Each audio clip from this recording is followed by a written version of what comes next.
Hey everyone, welcome back to the channel. Today, I want to share something deeply personal, a story about my family and how we almost let the world tear us apart. It all started around the 2025 election season. The political climate was so intense and it seeped right into our family. What began as spirited debates online quickly escalated into bitter arguments. We were posting articles, firing off comments, and soon the conversations turned ugly. It got to a point where we couldn't even stand to be in the same group chat. The result?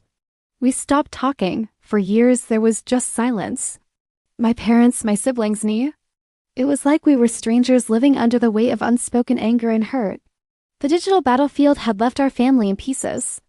Holidays became the hardest part. What used to be a time of joy, laughter, and togetherness turned into a painful reminder of what we had lost. I remember scrolling through old photos, seeing us all smiling, and my heart would just ache. The house felt so empty, so quiet. Each Thanksgiving, each Christmas was just a shadow of what it used to be. The loneliness was overwhelming. I felt a mix of anger, sadness, and even guilt. How did we let it get this bad? How did political opinions become more important than our family bond? It was during one of these lonely nights, feeling completely lost, that I found myself turning to my faith.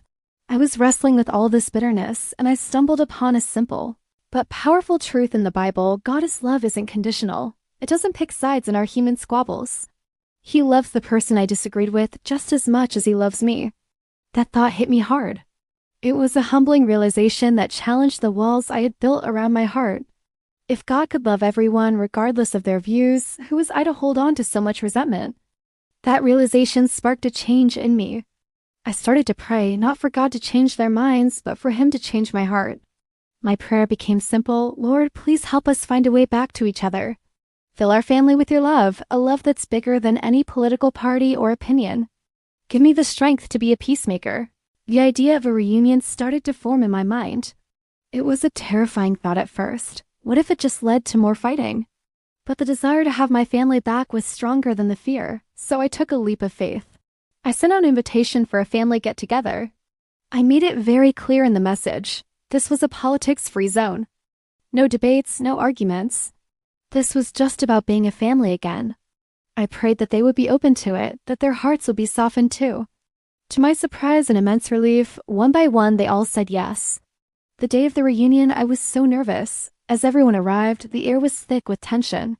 The first few minutes were awkward, filled with polite but distant greetings.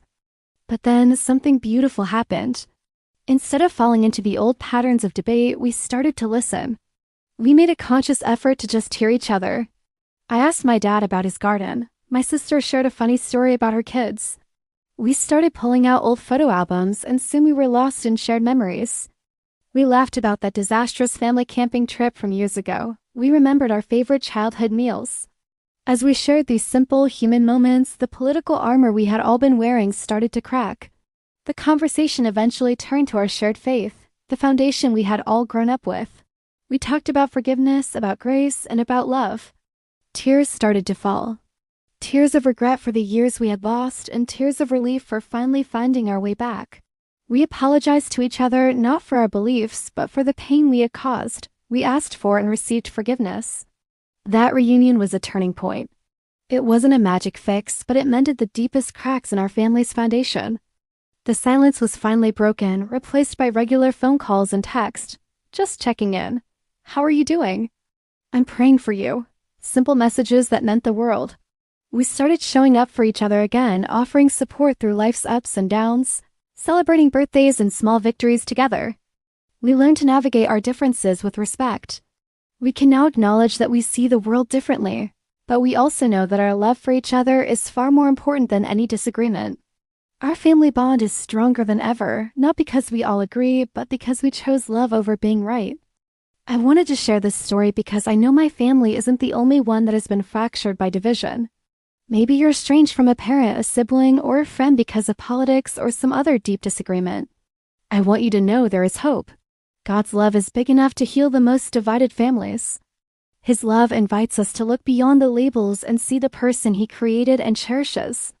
It calls us to extend the same grace and forgiveness that we have received. It might feel impossible right now, but I encourage you to take that first small step. Maybe it's a prayer. Maybe it's a simple, non-confrontational text message. Have hope for your own reunion. Love is truly more powerful than politics. Thanks so much for listening.